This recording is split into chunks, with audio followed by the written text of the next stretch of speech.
Hello and welcome back to Suspended Phantom. I'm your host, Dennis Bithoulkas, and it's time for Lovecraft Country, Season 1, Episode 4, A History of Violence. Welcome, everybody. Before we get started here, I'm going to take care of a little bit of business, and then we'll get to it. If you like what you see here, like, share, and subscribe. If you're still on the fence about subscribing, take a look at the video at the very end of this video. And basically what YouTube does takes the algorithms of all the stuff you've been watching and tries to, match it as best as possible. One of the videos, my vast video library, and pops it up there just for you. And if you want to know when I'm going to be on live again next, you can hit the bell down below. It's a 50-50 chance of YouTube actually notifying you. Best thing to do is go to suspendedfanimation.com. Take a look at the schedule that's up there. It's usually right for the most part. Um, and also all the links to my social media. So Twitter, Instagram, and Patreon. No tier set up as yet in the Patreon page. I also have the link to this YouTube channel, my Facebook page, and the Facebook group page where you guys can post stuff and chat amongst yourselves. All right. Spoiler alert, I am going to spoil the episode. If you have not seen the episode, go and watch it. Come on back. This will be a video, and you can comment down below in the comment section. Let's see what we got going on here. So yeah, we actually now have a premise of what's going on in this series is that there are 2 pages from the Book of Names that this group is looking for, Tick, Letty, and Montrose. And they want to make, of course, their own spells. They want to cast their own spells from these pages before the Sons of Adam get these pages. And of course, these are Titus Braithwaite's Braithwaite's pages. I had to think about his name there for a second. And so Tick, of course, is in the library doing some research to find out where Titus's vault might be. In the meantime, Montrose already knows where this vault is. He had been entrusted with the book, the Order of Ancient Dawn, that George had given to him to give to Tick before, George died. And what does Montrose do instead? He reads it, he actually memorizes it, and then burns the book. Yeah. And he's letting stuff slip that he's actually read this book, like when he and Tick are talking along with Letty, and he lets slip that there are 34 other lodges besides the lodge they already destroyed, and he doesn't want those coming down on their heads. And Tick's like, how in the fuck do you know this? And of course, Montrose doesn't let on as to how that is. And it isn't until Letty actually pushes him and says, hey, you know what? He's going to be stumbling along and you already have all this knowledge. You already went through and did all the research for this. Why don't you help him? So Montrose decides to help him and says that they're going to go to Boston because it's in a Boston museum. And also in all of this, Christina is looking for Hiram Epstein's orrery. And what is an orrery, you're saying? It is a model of a solar system, and that's the ornate thing that Hippolyta had found. And she took it home with her, because that's what she's going to do.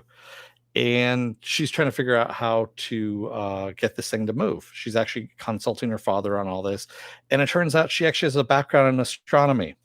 We find out when they go to the Boston Museum that she actually has named a comet, but because she's black and the people that were running the contest, or not running the contest, but the Astronomy Society did not want a black person becoming famous for naming this comet. So, of course, they gave that honor to a white girl, which happens at that time.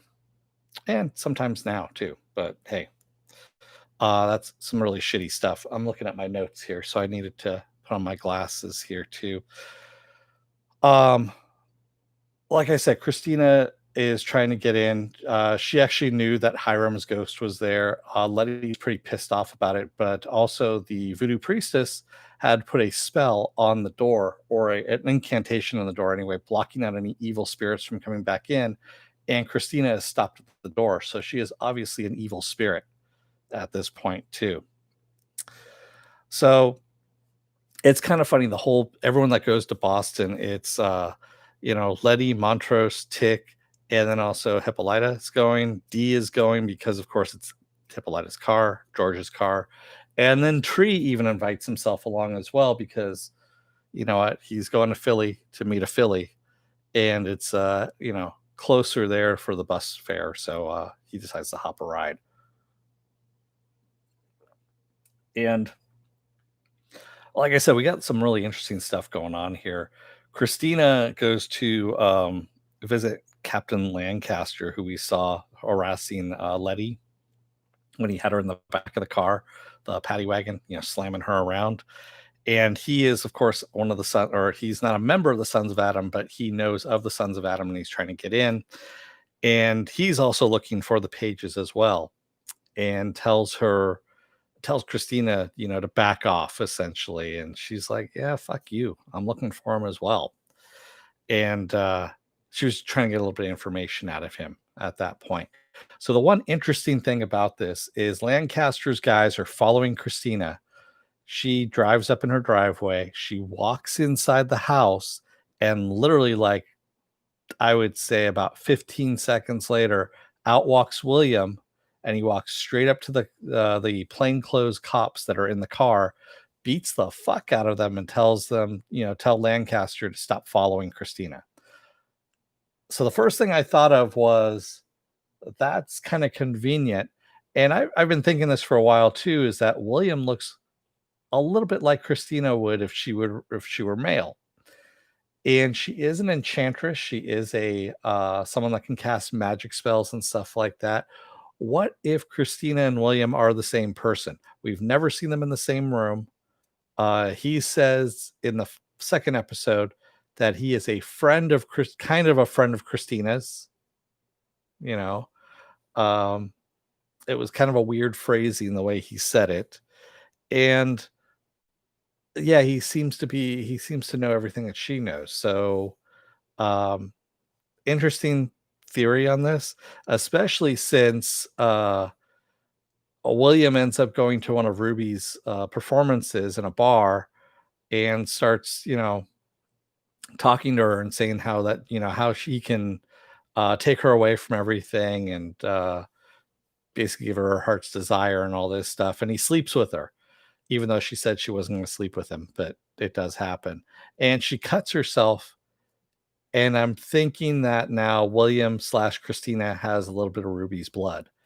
And as a result, and the other thing that was interesting about this too is that Ruby mentions to William that Letty is her half sister. Why would you bring this up in an episode if blood is not?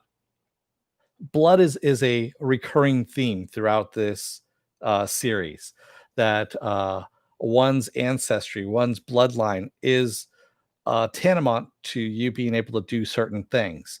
So if he has, or she has part of Letty's blood, or excuse me, has Ruby's blood, which would be half of Letty's bloodline, then maybe she's gonna use it for some kind of spell or something like that. I don't know.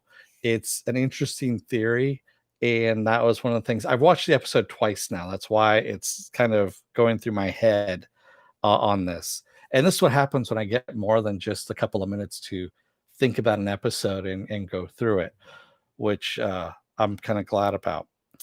And Ruby's also disappointed because she figured that she's actually lamenting to William at one point that she went to the department store that she was trying to get a job at, and it's a white owned department store, of course. And there is a black woman that's working there, and she says that could have been my job, basically. And just that she was spending so much time with Letty and her shit that it distracted her from getting that job. So she was kind of pissed off about it. Yeah. So in Boston, in the museum, we have our trio, of course, looking for the vault, and Tree is there as well. And Tree ends up telling uh, Tick that Montrose and Sammy, he hints at it, most likely have a relationship going on. So Tree essentially tells Tick that his dad is gay, and Tick is not happy about this. And even when, so literally moments later, Montrose comes up and says the security guard will let them in, later on that night so they can take a look around. And Tick says, "Well, where do you know the security guard from?" And Montrose goes, "Oh, a friend from the bar," which of course raises even more suspicions for Tick now at this point. So yeah. So going back to that night, they end up finding a way into the tunnel or into the vault, um, or I should say the tunnels underneath the museum. And they have to take the map with them, this old map, since Titus died in the what is it, mid 1800s, somewhere around there. Supposedly died. He supposedly colonized that area of Boston, I guess you could say, and had some artifacts from the Native Americans that he oppressed or supposedly helped civilize them or whatnot. And they end up going down to the tunnels, and there's three different paths they can take. They are all on points on a compass, and this is where the map comes in as to where they go, points on the compass. And Tick wants to go in one direction because there's a lantern that's missing, and Letty's like, well, his last thing was in the Caribbean, so it's obvious this way where there's a lantern, which turns out to be a big mistake because they have to walk over this plank. And yeah, it's actually a fairly interesting scene, but still, it brings them to a door with a combination, which Montrose, we heard him at the beginning, who knows what this combination is. They open it up as the plank is dissolving away and into water, where they have a less than an hour basically before the tides rise. So underneath these tunnels as well, they find out that Hiram's elevator, that is in Letty's house, goes there because he was also looking for the pages as well. I know this is sounding more like a recap than a review, but there's just so much stuff that was in here that I need to kind of get it out there and talk about it before I can go into a review of this thing. So, you have to stuff your arm into this keyhole, is what they find out. And you have to have the right blood type again. And Tick puts on the Sons of Adam ring, puts his hand in there, and it cuts him open a little bit and siphons some of his blood in, and it opens up Titus's vault. So they get into Titus's vault, and they find a whole bunch of Native American corpses that are mummified and sitting around a table, almost like they're playing cards. It's kind of weird. And they see the pages sitting there on the table in the grasp of one of the corpses. And as they go to reach for it, the corpse comes to life, actually fleshes out, and it's hermaphrodite, as we can see, because she is fully naked. And actually, she goes as she, so there we go. And she speaks a language that no one else understands, but Tick does. It's Arawak is what it's called, the language. And the only reason why I know is I had the subtitles on, so I was reading the subtitles there. And her name was Yahima Marakawi. She was part of a tribe that Titus brought over. And the reason why he brought these people over was because they could actually read the language that are in the book, the book of names. And they know this because they had been reading this off of a cave. She didn't say where this cave was, but she named what the cave was. And it was too fast. I didn't get it. Um, so yeah, she understands this language, but he also cursed her, Titus. He left her there in that vault and to overlook the pages. And Tick asks her for her help in using those pages to help his people. And she's like, nope, not going to do it. So they're like, you know what? Montrose says, just take the papers and we're going to go. So they grab the pages. And as soon as they do that, the room, it looks like the back of a ship, basically, with a whole bunch of glass around it. And the glass starts breaking, water comes in. They swim out to the elevator, get in there, and the elevator takes them back to the house in Chicago. So from Boston to Chicago, they're like that. Yeah. And Yahima is with them, and she actually starts screaming the siren song, and Tick knocks her out. Turns out that she's been cursed by Titus, that if she ever got out of the vault, she becomes a siren and can't speak. And basically, so she can never read those pages. She cannot be a translator for those pages. which is smart on Titus's part on that end. Um, in the meantime, Hippolyta and Dee are actually driving back to Chicago, and they note, how in the hell did they get home from to Chicago so fast and without the car? And Hippolyta's like, I don't know. And she sees that Dee has George's atlas in her hand, and she's like, "What the hell?" And she sees Devon County circled, and she turns the car around, and she's going to go to Devon County looking for some answers. So the last thing we have is that Montrose and Tick are talking about the papers, the pages, and Yahima helping them and all this kind of stuff, and what was going on with her. And as after Tick leaves, Montrose leans over to Yahima, tells her, "I'm sorry," and slits her throat. And that's where we leave off the episode. And I'm like, wow, that was a lot of stuff. I mean, a lot of stuff. Um, oh, yeah. And the other thing, too, was supposedly Hiram's orrery is a time machine. So I'm fairly sure that's how we're going to get George back. George is going to come back fight via time machine. That's what's going to happen. Um, So yeah, there's a lot of shit going on in this, and a lot of really good stuff. And if you're not paying attention, a lot of the stuff is going to pass by you pretty quickly too. And like I said, this whole thing with Christina and William being the same person, I'm fairly sure that's the case. I don't know why she wants the orrery. I mean, I know it's a time machine, but I don't know how this is going to help her at this point. And then also, what is she doing with Ruby's blood? And why is she so interested in Letty too? I mean, she gave Letty the money to buy the house, the old Winthrop house, and to get to the orrery. So maybe she needed permission in order to get in. I don't know. Uh, Possibly because she used Letty to buy the house. She was now technically the owner, and so she could walk in. But of course, we had that spell that was blocking her from coming in. And now that they have the pages, who's going to decipher those pages? Obviously, they're not going to let Christina in on it because, Tick already tried killing Christina and says he can't do it. He actually confessed that to Letty as well. And yeah, where do we go from here at this point? So, very interesting episode. It raises a lot of questions, but it also gave us a lot of stuff. So, a lot of stuff. And I'm really liking this series. I really do like this series. They're doing a good job of it, and yeah, I want to see more. I'm glad they didn't drop it all at once, quite honestly, like Amazon or Netflix or something like that, because it would just cheapen it.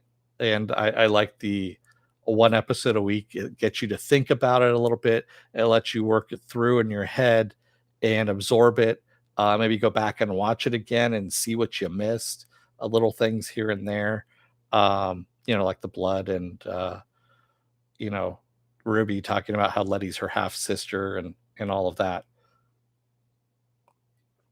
and it makes you think about different things. So there we go. So what else do I have going on this week? Tomorrow, I'm gonna do episode 3 of The Boys and episode 3 of Raised by Wolves. So that's gonna be happening tomorrow. Take a look at suspendedfanimation.com for the schedule. It's up there on the schedule already.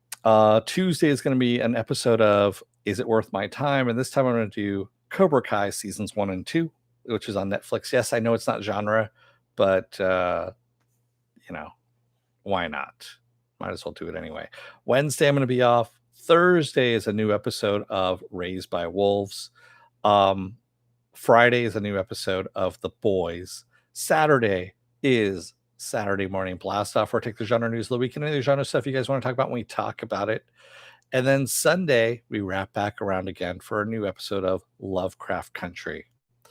So remember, like, share, and subscribe. If you're still on the fence about subscribing, take a look at the video up here. And if you like what you see up there, hit the subscribe button down there. And if you want to know when I'm going live again next, you get the bell down below. It's a 50-50 chance of YouTube actually notifying you. Best thing to do is go to suspendedfanimation.com, take a look at the schedule up there, and all the links to my social media. All right. Yes, you did miss it, Joe. I'm gonna let you guys go for the night. Thank you to the. I think there was one person that was in the chat at the time, and thank you if you made it this far in the video. I will see you again tomorrow for the boys and Raised by Wolves. Until then, don't let the door hit your ass on the way out. Otherwise, you may find the elevator in your recently haunted house ends up in a museum in the tunnels of Boston for some strange reason. Um, Other than that, thanks everyone. Have a good night and stay safe, be well, and take care. I'll see you again tomorrow. Thanks everyone. Good night.